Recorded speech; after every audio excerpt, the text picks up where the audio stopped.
El título del mensaje de hoy es Una vida cristiana digna. Una vida cristiana digna. Y me resultó curioso el título cuando lo puse, porque una vida digna es algo que escucho gritar a muchas personas. Aquí en España a veces hay temas de desahucios, ¿saben? Personas que por no poder pagar sus préstamos hipotecarios, pues les retiran sus bienes, sus propiedades, sus casas, y todo el mundo se revuelve contra eso al grito de necesitamos una vida digna. Y siempre intentamos definir, ¿no?, lo que es una vida digna. Derecho a una educación, derecho a un sistema de salud público, derecho a una vivienda. Pues vemos a todo el mundo gritar eso. Merecemos todos una vida digna. Pero cuando nosotros vemos la vida cristiana y vemos el concepto de una vida cristiana digna, aparece en una ocasión o en un par de ocasiones esa palabra referida a los creyentes.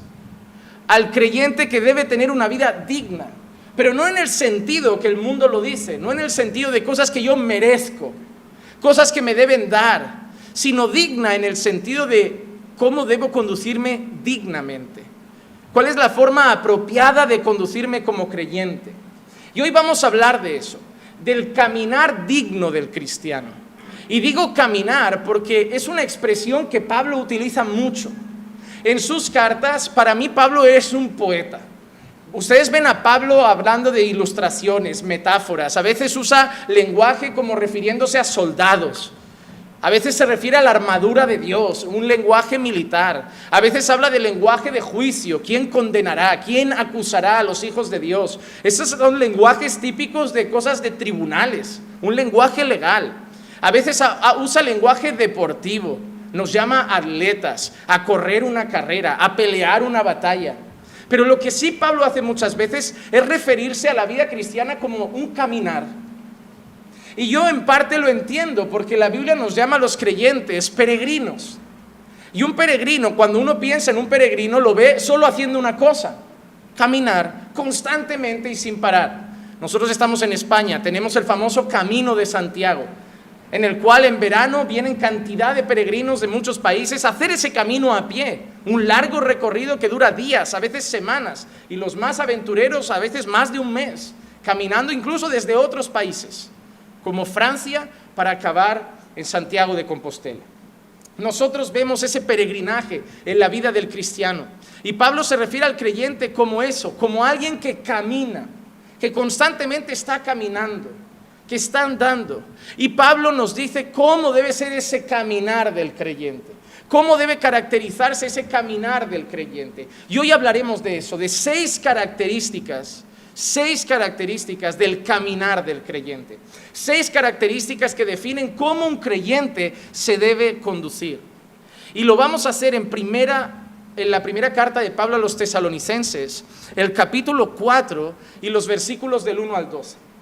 No voy a leerlo ahora entero, sino que voy a ir poquito a poco viendo cada una de las características y los versículos que lo respaldarían, por decirlo de alguna manera. Primera carta a los Tesalonicenses, capítulo 4, versículos 1 al 12. Es un texto extenso y yo sé que soy el típico predicador que cojo 2 versículos y tardo hora y media.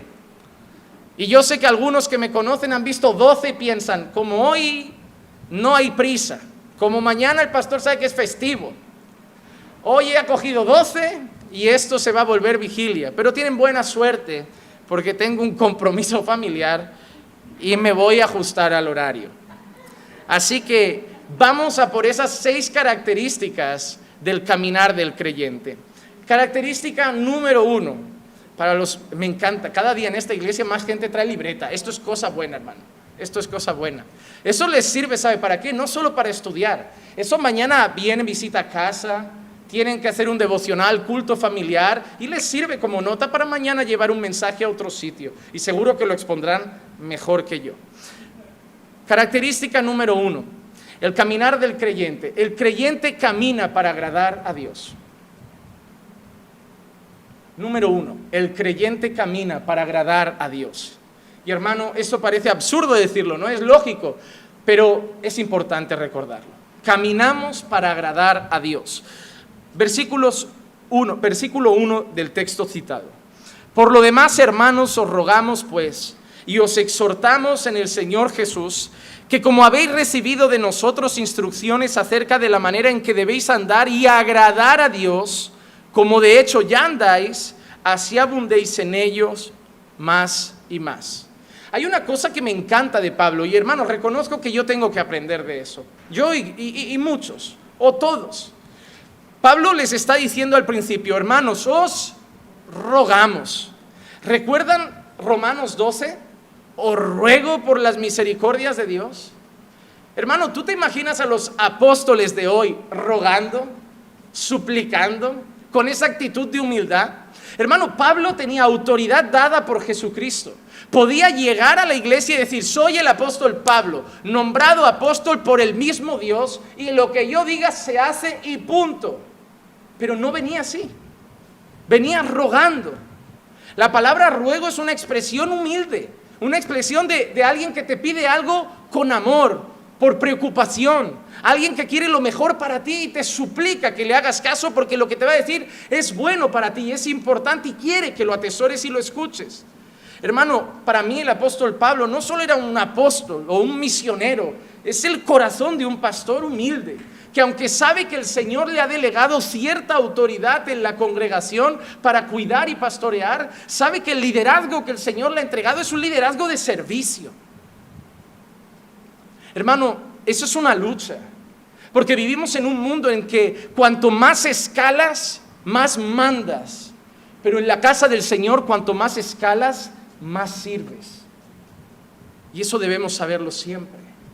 No podemos hablar a los hermanos de la iglesia como si fuéramos dueños de sus vidas. Yo no decido con quién se casan, qué coches se compran, si cogen o no cogen un trabajo, si se mudan o no se mudan, si se van a vivir a una ciudad o a otra, si compran un piso o no lo compran. Son cosas que yo no tengo derecho a decidir. Si alguno quiere algún día pedir consejo, yo puedo, como buen amigo o alguien que ama, cuidar de dar un consejo sabio. Pero yo no tengo derecho sobre sus vidas. Hermano, a mí no se me ha conferido bíblicamente ningún derecho sobre sus vidas. A mí se me ha conferido un servicio sobre sus vidas. Yo debo ser un cuidador de sus almas. Y eso se está perdiendo hoy en la iglesia. Pablo entra con ese ruego y les dice lo siguiente: os rogamos pues y exhortamos en el Señor Jesús. Y recuerdo, exhortar no significa corregir, que muchas personas vienen de algunas denominaciones que no sé qué se han metido en la cabeza con que exhortar es corregir, pero si tú lo lees en la Biblia, cada vez que aparece verás que no tiene sentido. Pablo dice, os rogamos y os exhortamos, te ruego y te corrijo. No, la palabra exhortar significa animar a algo, alentar a algo. Lo que Pablo está haciendo es alentar a los hermanos a una cosa. ¿Y qué dice? Que como habéis recibido de nosotros instrucciones acerca de la manera en que debéis andar y agradar a Dios. Hermano, todos vivimos para complacer a alguien. No sé si lo sabían. Todos vivimos para complacer a alguien. Y ese alguien a lo largo de la vida varía. A veces vivimos para complacer a los jefes. A veces vivimos incluso para complacer a los pastores porque tenemos algún interés en ello. A veces recién tenemos la chica que estamos conociendo y nos hemos enamorado y nuestro mundo gira en torno a esa persona. Luego cuando nos casamos parece que el mundo ya no gira tanto en torno a esa persona, ¿no? Ya como que nos hemos acostumbrado. Yo creo que a muchos en el matrimonio le pasa lo que me pasa a mí con Barcelona.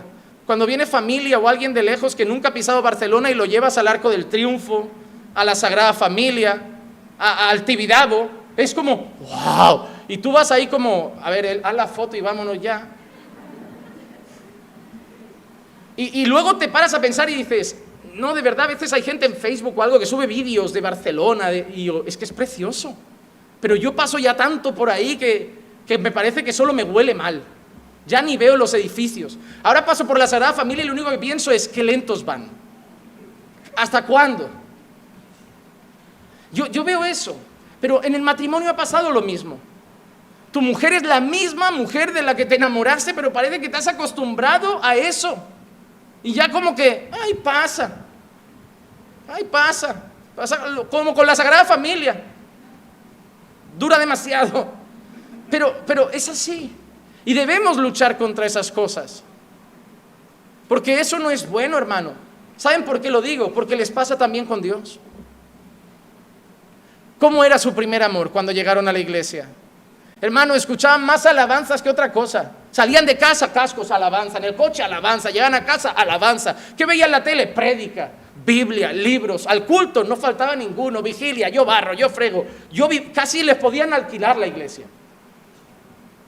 Cada culto era magistral. No, el Dios ha hablado conmigo. Salías tocando a los hermanos como, que el culto, qué poder, qué unción, qué mensaje, qué palabra, qué maravilla. Y ahora ya como que vamos, no hay que ir. Pero el problema no es que el pastor cambie, la iglesia cambie, el mensaje cambie. El problema es tu corazón. Y hermano, yo te digo una cosa. No nos acostumbremos a Dios porque Dios sigue siendo igual de sorprendente. Dios sigue siendo igual de majestuoso, igual de santo, igual de grandioso, igual de misericordioso, bondadoso, amoroso. Digno de nuestro amor, devoción y admiración. Hermano, Dios no puede ser la Sagrada Familia para que nos acostumbremos a verlo. Dios debe admirarnos todos los días. Debemos quedar admirados por Dios todos los días. Y eso hay que buscarlo. Hay que buscar admirarse más y más de Dios. Y Pablo dice eso, de cómo debéis andar y agradar a Dios. Muchos complacen a la mujer, otros complacen, o cuando tienen hijos, parece que el mundo gira en torno al niño. ¿Te has dado cuenta? Hermano, a mí esto me duele y de verdad yo no sé si el día de mañana Dios me dará un hijo, pero si me pasa, corríjanme. Que mi hijo no sea un tropiezo en mi vida espiritual. Porque hay gente que da gracias a Dios cuando se queda embarazada, pero es llegar el bebé al mundo y parece que la relación con Dios cambia y el Dios se vuelve el bebé. No puedo ir a la iglesia por el nene. Hermano, te digo yo, en Rusia hace más frío y la gente va a la iglesia. Si nieva, tu hijo no se va a morir. Si llueve, tu hijo no se va a morir. Tu hijo no es de cristal. Llévalo a la iglesia, al ruido, el jaleo. Cuanto más ruido haya en sus oídos, mejor. Aprenderá a estar en cualquier sitio. Pero hermanos, parece que hay hijos que en vez de una bendición se vuelven una carga. ¿Cómo hacían las mujeres de Dios antes cuando tenían 6 o 7 hijos? Ellos iban con toda la tropa a la iglesia. Hermano, que tu hijo sea algo que te motive a buscar más a Dios, no algo que te aleje de Dios. Porque un hijo debe ser eso, ¿no? No, tengo que buscar más a Dios para ser un buen referente, para instruirlo en los caminos del Señor, para ser un ejemplo. ¿Cómo tu hijo va a amar la iglesia si no te ve amar la iglesia? ¿Cómo tu hijo va a amar a Dios si no te ve amar a Dios? ¿Cómo tu hijo va a amar la oración si no te ve amar la oración? Cuando llega el niño, hermanos, hay más responsabilidad, hay más motivo para buscar a Dios. Hay más motivo. Yo sé que hay etapas difíciles, cansancio, pero hay que luchar contra eso. Gente que quiere agradar a los jefes, gente que quiere agradar al marido, a la mujer, a los hijos, y muchos se quieren agradar a sí mismos. Pero todos buscamos agradar a alguien. Sin embargo, los creyentes tenemos que tener claro nuestro foco. Vivimos para agradar a Dios.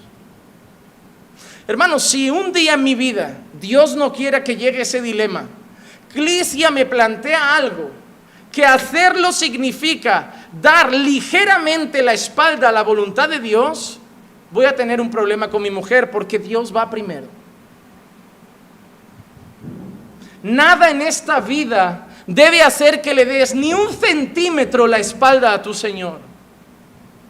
Y eso se lo debes dejar claro al quien se quiera casar contigo, al quien quiera ser tu amigo, al que quiera estar cerca de ti. A cualquier persona que entra en tu vida, lo primero que tienes que dejarle claro es: Dios es lo primero y no cambiará jamás. No intentes llegar a mi vida, convencerme y luego hacerme el lío para que me vaya detrás de ti. Dios siempre será lo primero. Si ese es tu criterio, serás más selectivo con las personas que entran en tu vida. Pero será maravilloso porque entrarán personas que también tengan ese criterio entonces. Y no hay nada más mejor que formar un entorno en tu vida de personas que tienen a Dios en primer lugar.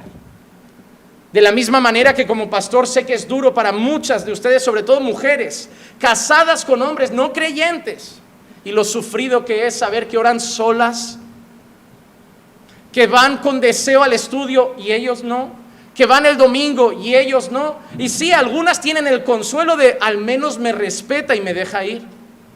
Pero qué hermoso sería decir vamos, y que fuera Él el que te llevara, y que fuera Él el que quisiera orar, y que fuera Él el que está a tu lado cantando. Sean selectivos, porque al igual que eso es duro, hermano, no hay nada más hermoso que estar el domingo alabando y ver a tu derecha a tu esposa con las manos levantadas y a tu hijo a tu lado con las manos levantadas.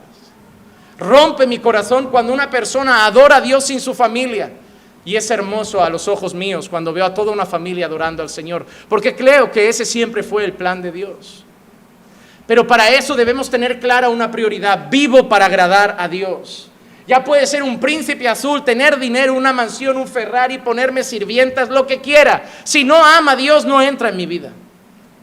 Yo vivo para agradar a Dios. El caminar del creyente se debe a eso. En la iglesia pasa lo mismo. Los predicadores hoy viven para agradar a la gente. Tuercen el mensaje para complacer a los oyentes. Cambian el mensaje para que la gente no se vea afectada y no se vaya. Pero hermano, Pablo no solo le dice a los hermanos de Tesalónica que agraden a Dios, que caminen agradando a Dios, que busquen agradar a Dios, sino que Pablo mismo es un ejemplo de ello. A Pablo, cuando lo confrontaban por su mensaje, siempre decía algo: ¿acaso busco el favor de los hombres? Gálatas 1:10 dice: porque busco ahora el favor de los hombres o el de Dios, o me esfuerzo por agradar a los hombres. Si yo todavía estuviera tratando de agradar a los hombres, no sería siervo de Cristo. Qué palabras duras de Pablo, ¿verdad? Pablo deja una cosa clara: todo aquel ministro del Señor que viva para agradar a los hombres no es un siervo de Cristo. Ay, pastor, no los corrija que se van. Ay, pastor, cambia el mensaje que se van. Ay, pastor, no sea tan duro que se van. Si yo vivo para ellos, no soy siervo de Cristo. Yo vivo para agradar a Dios. Y hermano, esto puede sonar feo, pero espero que lo entiendan un día. No vivo para agradar a mi congregación. La serviré, la amaré, la pastorearé y la cuidaré. Pero todo poniendo a Dios en primer lugar. La iglesia que nunca pretende hacerme un pulso en plan, o el pastor cambia o nos vamos todos, iré a plantar otra en otro lugar. Pero el primer objetivo siempre será agradar a Dios, a no ser que lo que me estén demostrando es que yo estoy torcido y me quieran enderezar. En todo caso, habrá que escuchar. Pero hermano, vivimos para agradar a Dios y no a los hombres. Y ojo, eso no significa vivo como me da la gana y lo que piense la gente no me importa. No significa eso. No voy a la iglesia, me da igual la opinión del pastor, yo hago así, me da igual la opinión de la iglesia. Eso no significa eso. Significa que tu corazón no tiene como mayor preocupación la aprobación de los hombres. Pero claro que debemos complacer a nuestros hermanos. Hay gente que eso lo toma para vivir con una actitud soberbia y egoísta de yo vivo como me da la gana y la opinión de los demás no me importa. Esa actitud tampoco es cristiana, todo hay que decirlo. El creyente vive en primer lugar para agradar a Dios. Romanos 14:8. Porque si vivimos, para el Señor vivimos. Y si morimos, para el Señor morimos. Por tanto, ya sea que vivamos o muramos, del Señor somos. Hermano, ¿para quién vives? Hermano, ¿para quién estás caminando hacia la muerte? Ya sea que vivas o mueras, que sea para el Señor, hermano. Primera carta a los Corintios, capítulo 10, versículo 31. Entonces, ya sea que comáis o que bebáis o que hagáis cualquier otra cosa, hacedlo todo para la gloria de Dios. ¿Qué mueve el caminar de un creyente? La gloria de Dios. Cada vez que te sientes con tu mujer a tomar una decisión, pensad cómo afectará eso a Dios. ¿Qué pensará de eso? Dios. ¿Cómo verá esto? Dios. Dios debe ser lo primero, agradar a Dios, complacer a Dios. Muchas veces significará no complacer a las personas y a veces no complacerte a ti mismo. Pero Dios debe ser primero. Dios debe ser primero, nunca nosotros. Incluso después de Dios, hasta los hermanos. Buscad agradarles, servirles, amarles, pero nunca nosotros. Mira Romanos 15:1. Así que nosotros los que somos fuertes debemos sobrellevar las flaquezas de los débiles y no agradarnos a nosotros mismos. El creyente nunca se pone en el centro de la historia. Hoy vivimos en un mundo que a todos siempre te dicen, tienes que pensar en ti. Yo una vez Yo vi este consejo, no voy a decir de quién, una persona que estaba exponiendo que sufría porque se entregaba mucho a los demás, porque servía mucho a los demás y la gente le devolvía el bien con mal.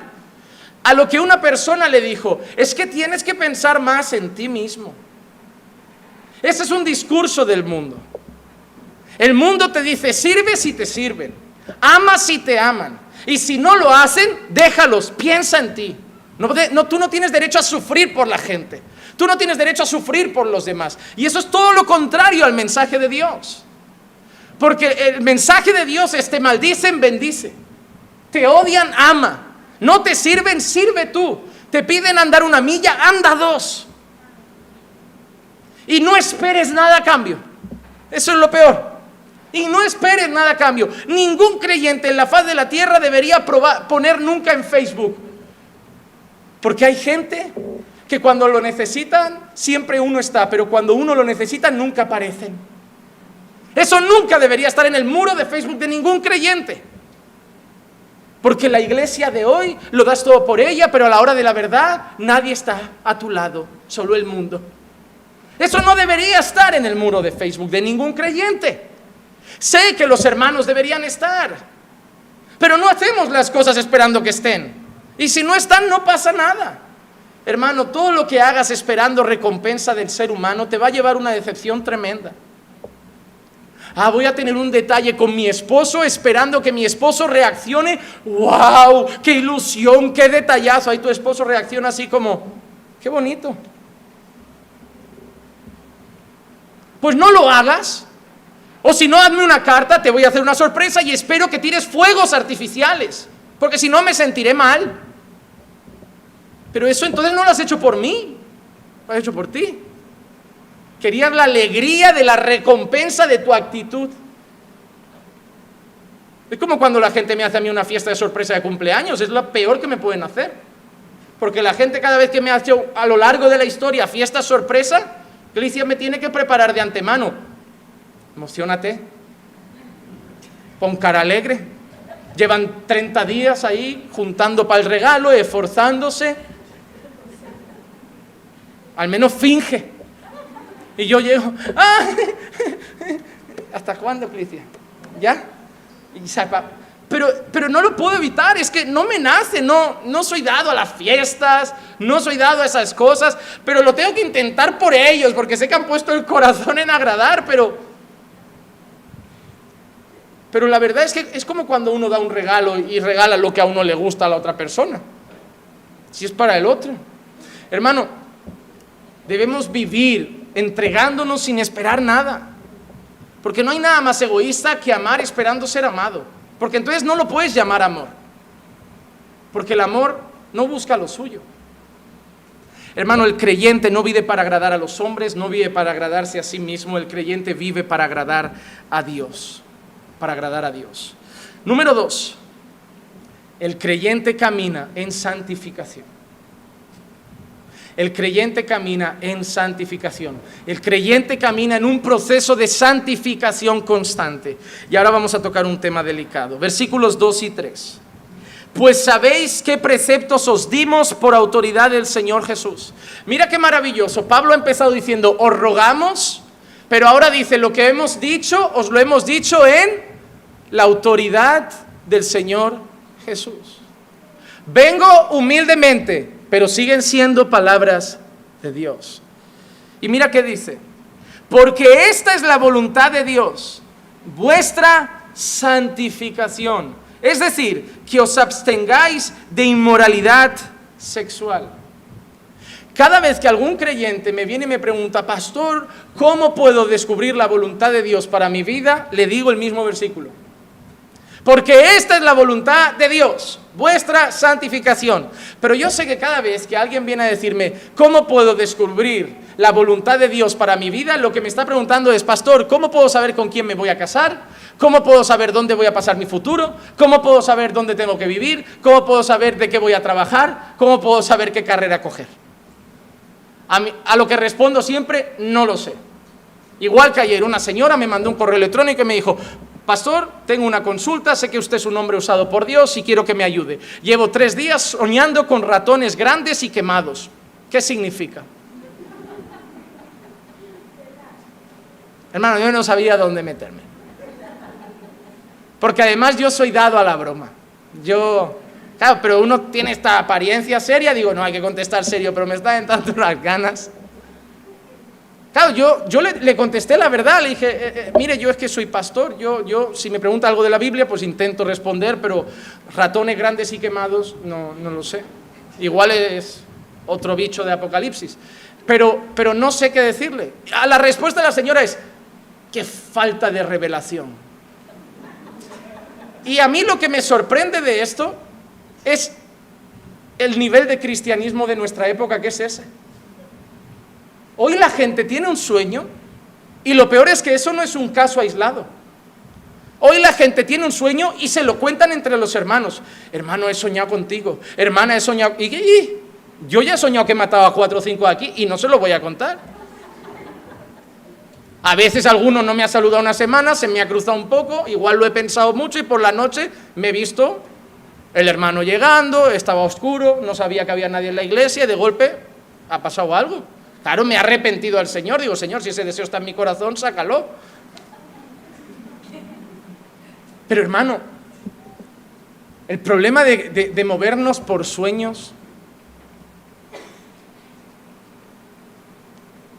no nos movamos por sueños, movámonos por la palabra. Hay gente que no hace caso a la Biblia, pero sueña con la bandera de Francia y ya compra los billetes para irse a vivir a París. Luego llega a París, no encuentra trabajo, lo deportan. Señor, ¿para qué me traje? Yo no te traje, yo no te llevé ahí. Viste una película y soñaste con una bandera. ¿Desde cuándo yo te dije vete a París? Pues ahí anda la gente, ¿eh? Así anda la gente. Y lo peor es que hay gente que dice tener don de interpretación de sueños, que eso ni siquiera está en la Escritura. Son el José del siglo XXI. Hermano, pongan los ojos en la palabra. Déjense de Dios me ha dicho, Dios me ha mostrado, hermana, he tenido un sueño. Porque, ¿cómo sabemos que es verdad? ¿Cómo sabemos que viene de Dios? Nunca lo sabremos. ¿A cuál nos creemos? Porque si me creo a uno, me tengo que creer a todos. Pues ¿saben qué decidí hacer en mi vida? Creer en la palabra. Porque no falla, no miente, es inerrante, es suficiente. Y hasta donde yo sé, Dios me ha dado vía libre para hablar con Él. Y si necesito saber qué quiere Dios de mi vida, comunicarme con Dios, lo hago yo. No necesito un mediador que tenga un sueño y me venga a contar lo que Dios tiene para mí. Pero la palabra sí dice lo que Dios tiene para nosotros. La palabra sí dice cuál es la voluntad de Dios para nosotros. No nos dice con quién nos vamos a casar. No nos dice dónde vamos a pasar nuestro futuro. Pero nos dice que en todas las cosas Dios quiere nuestra santificación. Y eso es algo que ahí no hay duda. Dios quiere nuestra santificación. Y eso lo dice la Escritura en más de una ocasión. Segunda carta a los Corintios 7:1. Por tanto, amados, teniendo estas promesas, limpiémonos de toda inmundicia de la carne y del espíritu, perfeccionando la santidad en el temor de Dios. Perfeccionándola. A los tesalonicenses Pablo le dice, Dios quiere vuestra santificación. A los corintios Pablo les dice que perfeccionen su santidad.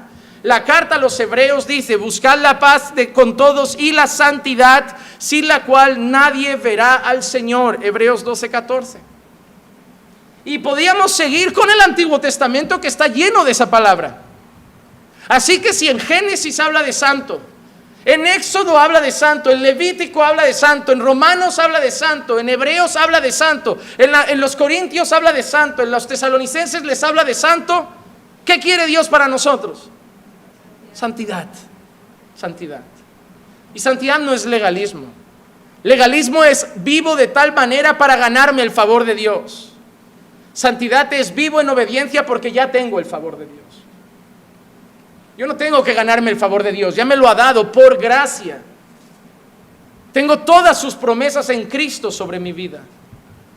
Pero vivo en obediencia en gratitud a eso, no para ganarme su favor.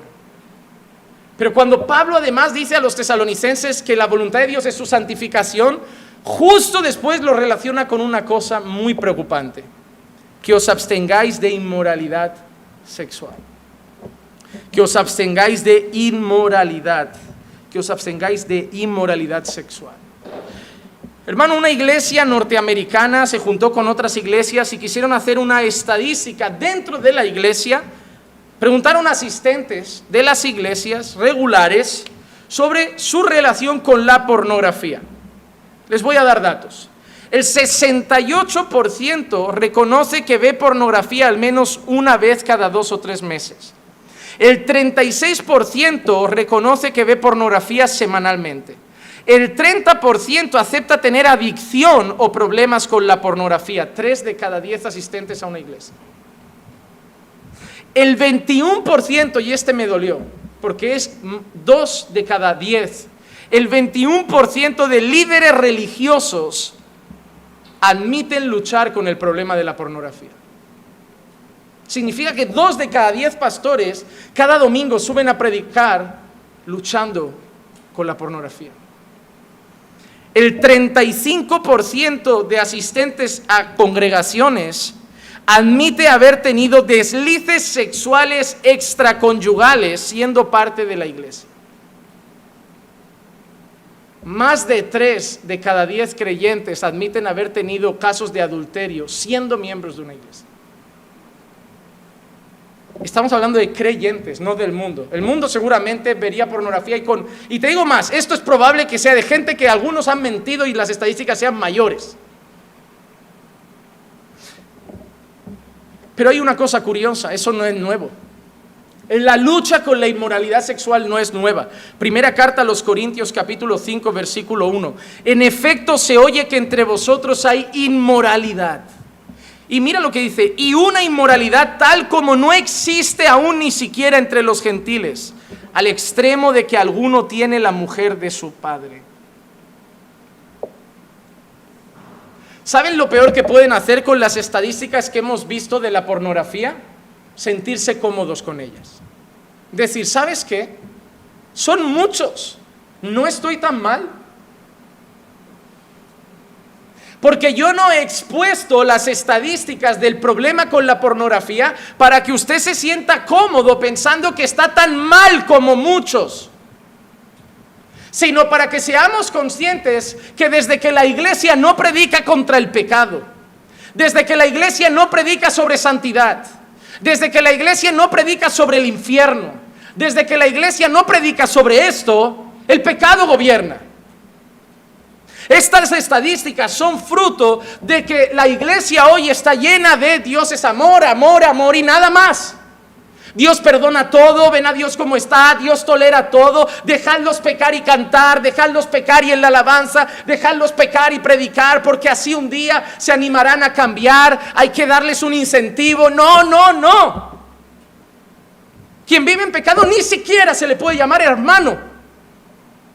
Nunca menos hacerlo miembro de una iglesia. Y si uno que es miembro empieza a caer en pecado, se le corrige. Si no reacciona, se va otra vez. Si no cambia, se va a la iglesia. Y si no cambia, se excomulga. Es lo que hizo Pablo.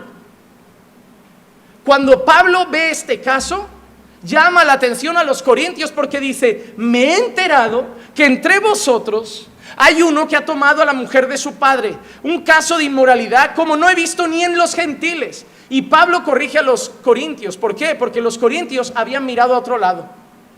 Lo habían dejado pasar. Como en plan, el hermanito ya se arrepentirá.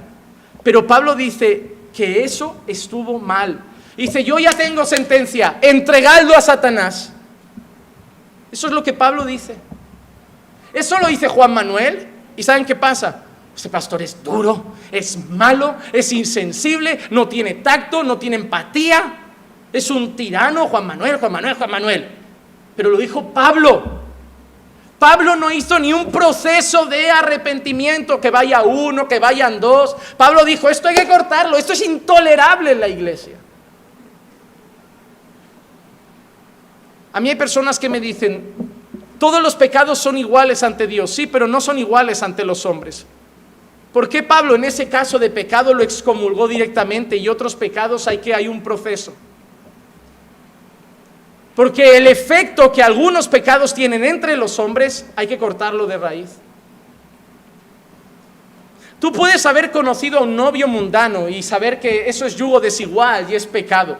La iglesia va a hacer un proceso, va a insistir para llevarte al arrepentimiento. Pero si aquí hay un caso de adulterio entre dos hermanos, probablemente unos tendrán que ser echados, porque eso va a afectar a esas parejas para toda la vida. Hay cosas que hay que tratar de otra manera, no por cómo afectan ante Dios, sino por cómo afectan entre los hombres. Si yo caigo en pecado de una manera estrepitosa, ante Dios es como el pecado de cualquiera quizá, pero yo tendré que dejar el ministerio, porque ante los hombres es demasiado escandaloso, y porque de aquí se exige que sea irreprensible. Hermanos, Dios exige santidad. Y que mucha gente vea pornografía no significa que tú tengas que ver pornografía. Que haya mucha iglesia de la prosperidad no significa que debamos volvernos una iglesia de la prosperidad. Que la iglesia, incluso la iglesia moderna, esté caminando hacia el pecado no significa que vayamos tras de ellos. Si toda la iglesia una se desviara, nosotros deberíamos seguir a Jesús igual. Porque como hemos dicho en el primer punto, no caminamos para agradar a los hombres. Caminamos para agradar a Dios. El creyente camina para agradar a Dios y en segundo lugar, camina en santidad. Antes de pasar al punto 3, déjame preguntarte, ¿cómo está tu vida de santidad? Hermano, la santificación, a diferencia de la justificación, que es un momento, la santificación es un proceso. Y necesitas involucrarte en el proceso. No te puedes quedar en una hamaca tumbado, esperando que todas tus tentaciones y luchas carnales desaparezcan solas. Pastor, tengo luchas con quizá pornografía. Perfecto. Tira el ordenador a la basura. Y cógete un móvil que solo sirva para llamar. Pero pastor, se acabaron las redes sociales y el acceso a internet. Porque no creo que veas pornografía en el locutorio. No creo que veas pornografía en la casa de otro vecino. Lo verás o en tu móvil o en tu ordenador particular. Quítalos. Ya, pero me quedo sin internet, me quedo sin esto. Entonces, no quieres luchar. Ya bien dice la palabra que nosotros no hemos dado sangre contra nuestro pecado. Al final siempre hay un pretexto pero hay medidas. Si no tienes internet, si no tienes un teléfono móvil con acceso a internet y no tienes un ordenador particular, ¿cómo vas a ver pornografía? Ya te estás poniendo barreras. Ahí empieza la lucha. Ahí empieza la lucha. Es que pastor, mira, tengo un problema con el chisme. Deja de quedar con esas personas. No vayas siempre pensando, hoy me controlo y me controlo. Deja de quedar, corta de raíz. Corta. Hermano, hay que poner barreras. No nos podemos quedar en una hamaca pensando que las ganas se nos van a ir solas del corazón. No, la santidad, Dios ha dado medios de gracia para crecer en santidad. Comunión con la iglesia. ¿No te das cuenta que tu carácter cada vez es más feo cuando más tiempo pasas lejos de la iglesia? Mire, les voy a decir algo y lo digo con cariño. Soy su pastor, lo digo con cariño. Yo esto ya se lo dije a Eclesia. La cuarentena se ha notado en algunos. Solo hay que mirarles la cara. Vienen tocados en cuanto al carácter. Me apostaría a decir que las vidas de oración en cuarentena han sido pobres de esas personas. Y si los preguntara y me contestaran con sinceridad, me lo reconocerían. El carácter empieza a cambiar. Hábitos empiezan a cambiar. Nuestras contestaciones a nuestro cónyuge empiezan a cambiar. ¿Por qué? Porque nos relajamos. Dios nos ha dado medios de gracia, comunión con la iglesia, oración, ayuno, palabra, alabanza, todo. Llena tus días de eso y verás cómo creces en santidad. No puedes pretender trabajar todo el día, llegar a casa, ponerte Netflix y crecer en santidad. No puede ser así. Entonces no me digas que tienes problemas, los quieres tener, porque tampoco te veo queriendo solucionarlo. Es como alguien que tiene cáncer y le digo, ¿pero has ido al hospital? No, vengo a casa, veo series, hago esto. Pero hay que ir al hospital para empezar a tratarlo. No quieren curarse. Y hay gente que vive diciendo que tiene luchas, pero no pone remedio. Eso no son luchas, son deseos entonces. Porque si de verdad no quisieras, pondrías barreras. Yo conozco gente que por tener una tentación en el trabajo con un compañero, ha cambiado de trabajo y se ha ido al paro. ¿Ah, sí? Han preferido paro y buscar otro trabajo y vivir con poco durante un tiempo a seguir siendo tentado porque notaban que su corazón tenía ciertas inclinaciones. Pero quien quiere agradar a Dios a veces toma medidas radicales. Porque el dinero puede ser menos, pero valoro más mi relación con el Señor. Y si sigo ahí voy a cobrar a fin de mes, pero me puedo cargar mi relación con Dios y hasta mi matrimonio. ¿Qué es más importante? Hermano, en esta vida hay que tomar decisiones. El hombre vive para agradarse a sí mismo, entonces no pone barreras, porque vive para complacer esos deseos. Nosotros no podemos complacer esos deseos. Debemos poner muchas veces barreras. El creyente camina en santidad. Punto número 3. El caminar del creyente es diferente al caminar del no creyente. Mira qué curioso. Hoy no estoy diciendo nada muy interesante. Versículos 4 y 5. Que cada uno de vosotros sepa cómo poseer su propio vaso en santificación y honor, no en pasión de concupiscencia como los gentiles que no conocen a Dios. No en pasión de concupiscencia como los gentiles que no conocen a Dios. Tiene que haber una separación entre cómo se conduce el mundo a cómo me conduzco yo. El mundo se entretiene con pornografía, yo no. El mundo se deleita con vídeos en Facebook o en TikTok de chicas semidesnudas, yo no. El mundo se deleita con vídeos de humor de TikTok mexicanos o de latinos o españoles o americanos de gente emborrachándose, haciendo bromas pesadas, yo no. ¿Y por qué digo eso? Porque cada vez que me pongo a ver vídeos en Facebook, no sé qué pasa, que al bajar salen cosas que yo ni sigo, como relacionadas. Y hermanos, salen unas burradas que yo digo, yo no entiendo cómo mi Facebook me censura cuando pongo algo de homosexualidad y salen gente medio desnuda. Y Facebook lo deja libre. Pero si a mí me aparecen esos vídeos, a los miembros de mi iglesia también. Pero solo cada uno sabe si para el dedo a verlo o lo pasa rápido. ¿Qué te divierte? ¿Lo mismo que al mundo? ¿Qué te entretiene? ¿Lo mismo que al mundo? Para ti, ¿cómo defines tú una buena noche? ¿Igual que el mundo? ¿Cómo defines tú una fiesta? ¿Igual que el mundo? El creyente debe caminar diferente al mundo. Y aquí Pablo dice que cada uno sepa poseer su propio vaso en santificación y honor, no como los gentiles que no conocen a Dios, no en pasión de concupiscencias. La expresión poseer su propio vaso puede significar dos cosas. Y yo digo las dos porque no sé cuál es realmente a la que Pablo hace referencia. Las dos me parecen lógicas. En primer lugar, creo que puede hacer referencia al propio cuerpo de uno. Porque la expresión vaso muchas veces en la Escritura hace referencia a nuestro cuerpo.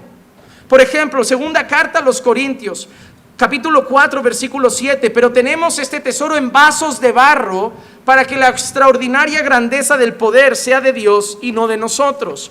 O segunda carta a Timoteo, capítulo 2, 20 y 21.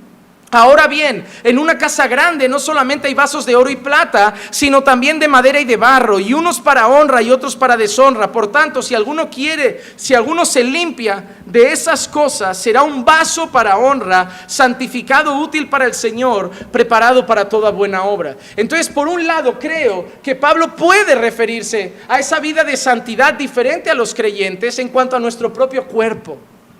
Cómo conducir nuestro propio cuerpo y nuestra propia vida. Por eso creo que se refiere a eso, porque dice, no en los deseos y las concupiscencias de la carne como los que no conocen a Dios, sino en santidad. Y creo que hace referencia a nuestra vida, a nuestro cuerpo. Pero en segundo lugar, puede hacer referencia, cuando habla del propio vaso, a una relación conyugal. A una relación conyugal, porque justo antes Pablo ha avisado de abstenerse de inmoralidad sexual, y normalmente Pablo utiliza ese término para el adulterio muchas veces, y es posible que Pablo se esté refiriendo a tratar a nuestra vida sexual de pareja en santidad y honor, en santidad y honor. Pablo puede referirse incluso a las citas el compromiso a ser puros, el cuidado con el pecado sexual. Cuando gente nueva llega a esta iglesia y nos preguntan qué creemos del noviazgo, la manera más rápida de responder es que no creemos en el noviazgo. Porque el noviazgo, según el mundo, es: me gusta un chico, chica gusta a chico, chica queda con chico, chica empieza a besar a chico, chica se cansa de chico, chica deja a chico, chica gusta a otro chico, chica empieza a quedar con chico, chica besa a otro chico, chica se cansa de chico, chica deja a chico. Y eso en la iglesia es intolerable.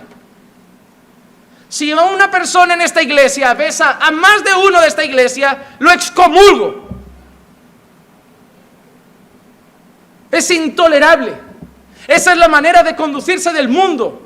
Un noviazgo carnal, que se besa, que se abraza y se acaricia, se ama, se promete el amor. A mí me da pena, porque así se conduce el mundo. Vemos un cuerpo bonito, me apetece quedarme, voy al cine, voy hasta tarde porque tengo 18 y salgo, y por la noche me divierto, llego al portal, te dejo y te doy un besito, empiezo a escribirte WhatsApp por la noche: ¿qué haces? ¿Qué haces? ¿Qué voy a hacer a las 10 de la noche? Vete a dormir. Soy una mujer, respétame, hónrame. ¿Has hablado con mi padre antes de escribirme por WhatsApp? Es la autoridad sobre mi vida. ¿Has hablado con mis pastores? ¿Has hablado con mis padres para ver si les parece bien lo que vamos a hacer de quedar juntos? ¿Pero qué es? Soy cristiana y no vivo como el mundo. Hay gente que controla mi vida y la guarda para que el día que me case con alguien como Dios manda. Y no que venga el primero a echarme 4 piropos y me diga que me ama como a 4 anteriores. Cuidado con esas citas mundanas que están entrando en la iglesia. En la iglesia son hermanos y hermanas que pueden salir, que pueden conocerse, y siempre diré que si salen con más gente mejor, para no dar lugar a caídas innecesarias. Y si se gustan, precioso. Y si empiezan a sentir algo, precioso, pero que sigan cuidándose. Y que el día que noten que de verdad se atraen sea para decir: nos vamos a casar pronto. Cristiano no empieza noviazgo para ver qué pasa. Cristiano empieza noviazgo para ver cuándo se casa. El mismo día que el cristiano le dice a la chica: me gustas, quedamos, sí, ¿y cuándo nos casamos? Va así la cosa. Pero pastor, hay que conocerse. Para conocerse no hay que ser novios. Hay gente que se casó con un amigo porque lo conocía, sabía lo que le gustaba, lo que no le gustaba, qué valores tenía, qué principios tenía. Para casarse no hay que besarse ni acostarse, solo hay que conocerse y saber si vamos en la misma dirección. Porque, hermano, puede besar muy bien, ser muy bueno en la cama, pero él querer ir para allí y tú para allí. Y te digo una cosa, que si los dos van para allá, a aprender a besar se aprende. Y en la cama todos se acaban entendiendo. No he encontrado a nadie que nos entienda. Y el que no se entiende es que no se comunica. Pero debemos vivir en santidad. Primera carta a los Corintios 6, 19 y 20. ¿O no sabéis que vuestro cuerpo es templo del Espíritu Santo, que está en vosotros, el cual tenéis de Dios, y que no sois vuestros? ¡Wow! ¿No eran nosotras parimos, nosotras decidimos? No somos nuestros. Hermano, tú y yo somos propiedad de Dios. Tú y yo somos propiedad de Dios. A mí cuando alguien me pregunta: pastor, ¿está bien hacerse un tatu? ¿Está bien ponerse un piercing? Y yo le digo: pregúntaselo al dueño de tu cuerpo. ¿Yo qué te voy a decir? Si le quisieras hacer algo a mi coche, yo te doy permiso o no. Si le quisieras hacer algo a mi casa, yo te doy permiso o no. Pero tu cuerpo, pregúntale al dueño. Ves a Dios en oración y le: Señor, quiero perforarme esto tan hermoso que tú me diste. Porque he visto un queso que venden en el Mercadona que está lleno de agujeros y queda estético. Y he pensado hacerlo con mis orejas. A lo mejor Dios te dice: oye, pues sí, ¿por qué no lo pensé cuando hice a Adán un par de piercings? Hubiera quedado más molón. O un dragón en la espalda. A lo mejor la serpiente se hubiera asustado si le hubiera tatuado a Eva un dragón en la espalda. A lo mejor ni se hubiera puesto a hablar con ella. Todo eso son modas. Modas que si hubieras nacido hace 20 años ni te lo planteas. Tú sabes por qué te luchas con el pastor cuando el pastor dice, el bikini no es apropiado para una cristiana. ¿Saben por qué se enfadan? Porque han nacido en sus países. Porque si hubieran nacido en Dubái, ni se lo plantearían. Pero hemos nacido en culturas carnales, que valoran el desnudo, y lo aceptamos como natural. Pero si hubiéramos nacido en Marruecos, te tendría que decir, destápate un poco, hombre, que vas a ahogarte. Son las únicas personas que no sé si se ponen la máscara o no. Nosotros peleando porque nos ahogamos, y ahora yo pienso, ¿y esta gente cómo vive todo el año? Si yo estoy con la máscara del corona que no puedo más. ¿Has visto cómo afecta la cultura a nuestra vida? Pero nuestra vida no puede ser marcada por nuestra cultura, debe ser marcada por la Escritura. No importa lo que en España me enseñaron, o en Colombia me dijeron que era normal, o en Brasil me dijeron que era normal. Importa lo que Dios dice, y Dios dice que mi cuerpo es de Él. No sois vuestros, pues por precio habéis sido comprados. Por tanto, glorificad a Dios en vuestro cuerpo y en vuestro espíritu, los cuales son de Dios. Hermano, Pablo nos ha dicho que debemos caminar diferente a los no creyentes, pero tristemente algunos de nosotros somos como los de Tito 1:16. Profesan conocer a Dios, pero con sus hechos lo niegan, siendo abominables y desobedientes e inútiles para cualquier buena obra.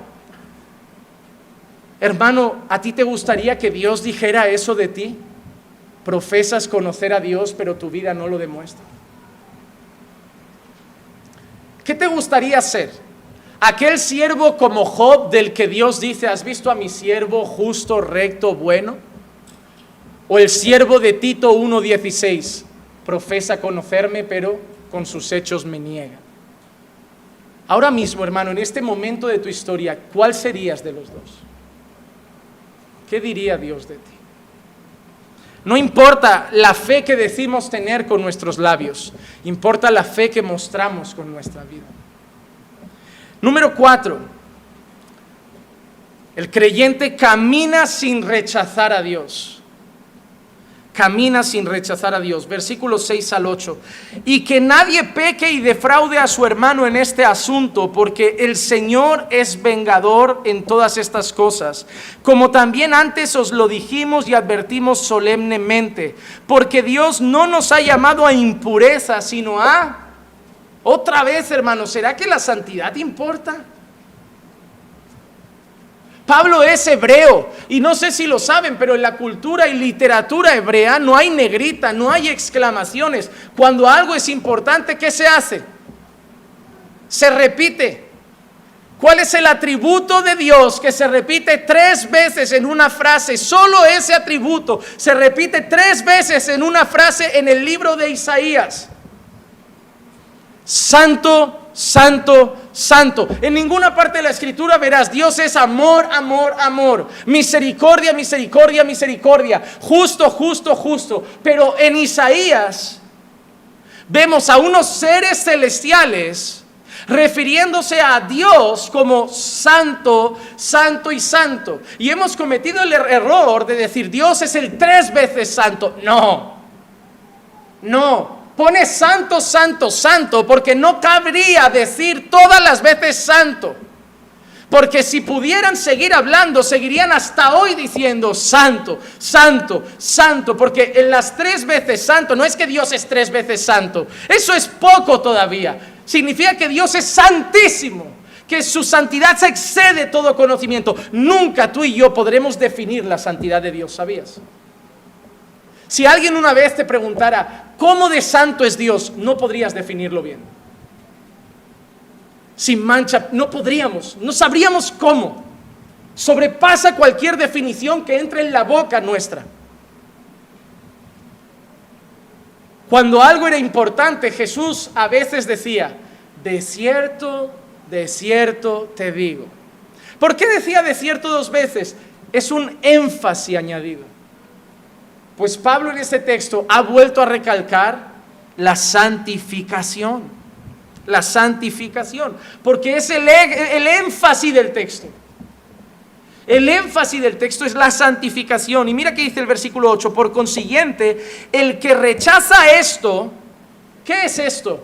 Lo que Pablo acaba de decir, la vida en santidad, no conducirse como los impíos, conducirse para agradar a Dios, conducirse en pureza sexual. Dice, quien rechaza esto, no rechaza al hombre, sino al Dios que os da su Espíritu Santo. El que decide no cuidar su pureza y santificación vive rechazando la voluntad de Dios para su vida. Mientras el hombre vive queriendo conquistar sus deseos carnales, la voluntad de Dios es que conquistemos la pureza. La pureza. ¿Vas a rechazar tus deseos o vas a rechazar a Dios? ¿Cuántas veces en tu vida has rechazado ya a Dios con tus actitudes? ¿Cuántas veces en tu vida has gritado a alguien cuando Dios te ha dicho que tu palabra sea con gracia? ¿Cuántas veces en tu vida has dicho una palabra malsonante cuando Dios ha dicho que las palabras no deben ser así? ¿Cuántas veces en tu vida has comentado algo del prójimo que no estaba presente cuando Dios ha dicho que eso es pecado? ¿Cuántas veces en tu vida has tratado mal a tu esposa cuando Dios dice que el que no ama a su esposa a sí mismo no se ama? ¿Cuántas veces con nuestra vida, hermanos, rechazamos cada semana a Dios? El caminar del creyente no rechaza a Dios. No rechaza a Dios. Acepta sus palabras, acepta el deseo de santidad para nuestra vida y vive en sintonía con la voluntad del Señor. Hermano, cada vez que haces algo, dices algo, decides algo, o rechazas tu propio deseo, o rechazas a Dios muchas veces. ¿Quién es lo primero en tu vida? ¿Tú mismo o el Señor? Tú mismo o el Señor. Número 5. El creyente debe caminar en amor fraternal. Nada de lo que hemos dicho sirve si no tenemos amor por nuestros hermanos. Es curioso, pero para Dios ninguna vida piadosa y pura que lleves sirve de algo si no amas. Porque eso es lo que hacían los fariseos. Aparentemente vivían en santidad, pero con un corazón lleno de odio. Jesús dice que eso no puede ser. Versículos 9 y 10, Pablo dice, mas en cuanto al amor fraternal, no tenéis necesidad de que os escriba nadie, porque vosotros mismos habéis sido enseñados por Dios a amaros unos a otros. ¿Quién ha enseñado a los tesalonicenses? Dios. Dios ha sido el maestro de nuestros hermanos en amarse unos a otros, porque en verdad lo practicáis con todos los hermanos que están en toda Macedonia. Pero os instamos, hermanos, a que abundéis en ello más y más. Ya dice Pablo, sé que os amáis, lo estáis demostrando, pero quiero que lo hagáis más. Hermano, déjame decirte algo, el amor nunca es suficiente. Siempre se puede amar más. ¿Cómo que los tesalonicenses lo habían aprendido de Dios? Hermano, Jesús enseñó a amar.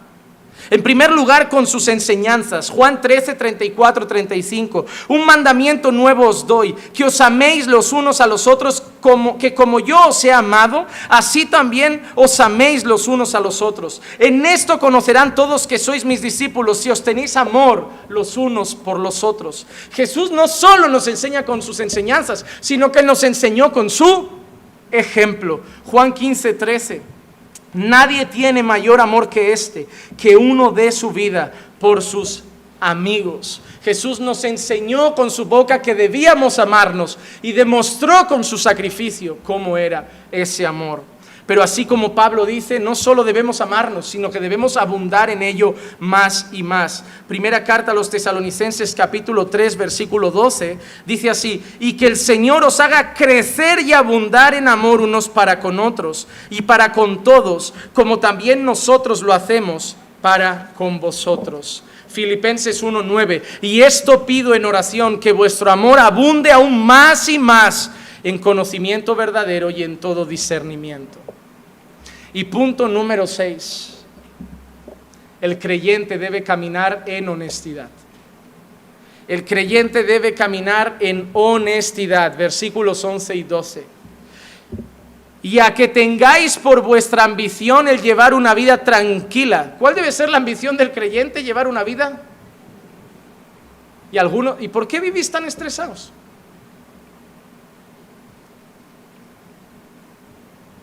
¿Te has dado cuenta que casi todo lo que te estresa tiene que ver con dinero? O la falta del dinero, o la necesidad de pagar algo con dinero, o el no tener dinero para pagar algo, pero casi todo lo que estresa tu vida es por dinero. ¿Por qué te crees que el Señor dice no se puede servir a dos señores, o a Dios o a las riquezas? Porque mientras tu corazón está con las riquezas, nunca tendrás paz para servir a Dios. Pero mira cómo somos a veces de ateos a la práctica. Buscad primeramente el reino de Dios y su justicia, y las otras cosas serán añadidas. ¿Qué cosas?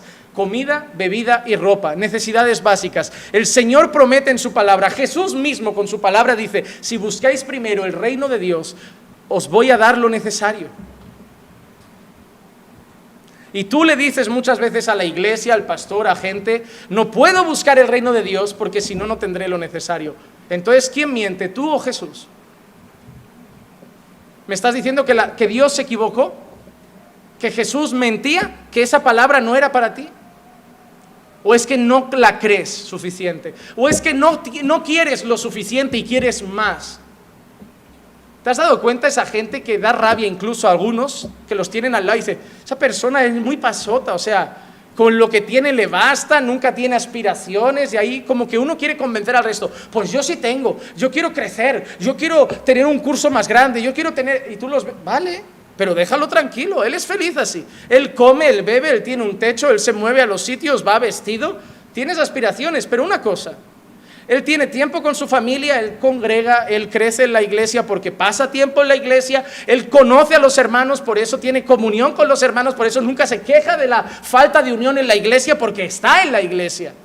Tú te quejas de la falta de comunión, te quejas de la iglesia, quieres cambiar de iglesia, estás agobiado con el matrimonio, no tienes tiempo para tus hijos, no tienes tiempo para tu marido, no tienes tiempo para tu mujer. Pues yo te digo una cosa, tú tienes muchas aspiraciones, pero esa vida me da mucha más paz. Por eso alguien, creo que inspirado por el Espíritu Santo, dijo, teniendo que comer y que vestir, dad gracias. Estad contentos. Que yo no digo, hermano, que no esté bien querer crecer, pero que querer crecer no te robe nunca la paz, porque si no ese crecimiento se ha vuelto un ídolo. Está bien, voy a hacer lo posible. Siempre, hermano, yo siempre lo diré, primero tenemos prioridades. Si lo que yo quiero me lleva a desplazar mis prioridades como cristiano, eso no es para mí. A mí cuando alguien me viene y me dice, pastor, ya no voy a poder congregar, durante 3 meses no ir a la iglesia por esto, y digo, vale, yo no sé qué esperan que diga. Primero la decisión la han tomado, no piden consejo, solo informan. Y si esperan que yo les diga, muy bien, es lo más normal del mundo, no lo voy a decir jamás. Diré, bueno, es tu vida. Dentro de 3 meses veremos qué avivado estás o avivada estás, pero es lo que hay. Si esperáis desplazar la comunión con el pueblo de Dios y esas cosas, y que no afecta a vuestra vida espiritual, os engañáis a vosotros mismos. Si hay gente que se va un mes de vacaciones, y cuando vuelve ya está tocado. Yo siempre le digo a la gente, cuando vas de vacaciones, a donde sea, a Hawái, a Cancún, a las Maldivas, lo primero que buscas después de comprar el billete es una iglesia donde vayas a estar. Pastor, pero es que la iglesia que hay es de esta denominación, vas. Pero es que es de las de, no sé, creen en apóstol, vas, da igual. Pero en casa no te quedes, hermano. Es un mes, sacrifícate. Mientras habla el apóstol, tú perdónalos porque no saben lo que hacen. Pero quédate ahí. También orarán, cantarán, harán algo. Pero quédate ahí. No me pongas la excusa de, es que no habían iglesias sanas en la ciudad donde estaba. Lo que no está sano es tu corazón, bicho. No. ¿Qué? Yo tengo un mes de vacaciones, voy a buscar algo sano. Yo voy a buscar lo que esté abierto. No digo que, iba a decir, hasta una mezquita, pero no, ahí sí que oro en casa. Pero hermano, es así. Porque yo no sé tú, pero a mí estar lejos de la comunión con el cuerpo de Cristo, mi carácter va aflorando. Yo no sé qué pasa, que si estoy lejos de la iglesia me afecta a mi vida de oración particular, me afecta a mi vida de lectura particular. Mi lejanía del cuerpo me afecta a mi vida personal. A lo mejor tú me dices, pues a mí no, yo sé estar sin ir a la iglesia y súper bien con Dios. Pues hermano, gloria a Dios por eso, pero yo no. Y por experiencia te digo que pastoreo a un montón de gente que tampoco. Debemos caminar con honestidad. Versículos 11 al 12, como he dicho, que tengáis por ambición una vida tranquila y os ocupéis en vuestros propios asuntos. Hermanos, ocupéis en vuestros propios asuntos. No importa la vida de los demás. Esto no habría que decirlo, pero lo recordamos. Y trabajéis con vuestras manos, tal como os hemos mandado. Mira lo que dice el versículo 12, a fin de que os conduzcáis honradamente para con los de afuera y no tengáis necesidad de nada. Debemos conducirnos con los de afuera de forma honrada. ¿Saben qué noticia me llegó triste esta semana? En este tiempo de cuarentena se han cerrado en la zona, en todo lo que es Barcelona, Hospitalet, Cornellá, se han cerrado 18 iglesias evangélicas por incumplimiento de leyes. Hermano, eso no ha sido el enemigo. Eso ha sido la desobediencia a una normativa. Aquí, como dije, y me puso feliz, subió un policía, primero me dio rabia, luego me puso feliz. Porque me dio rabia que no visitara otros sitios. Pero estuve comiendo hace poquito con un chico que es policía y me dijo que les habían dado la obligación de revisar todos los centros de culto evangélicos, judíos, musulmanes, porque son centros donde se acumula gente y tenían que ver que se cumplieran las normas. Dije, bueno, ahí me calmo. Pero me sentí feliz cuando el policía bajó y le pregunté a gente, ¿qué tal? Temblaba por dentro yo, que no nos cierren el chiringuito. Porque como nos cierren esto, busca ahora en cuarentena un local, ¿sabes? Me veo congregando en el parque otra vez. Ya estuvimos así 3 meses, pero no quiero. Me dijo, perfecto, muy bien. Y dije, ay.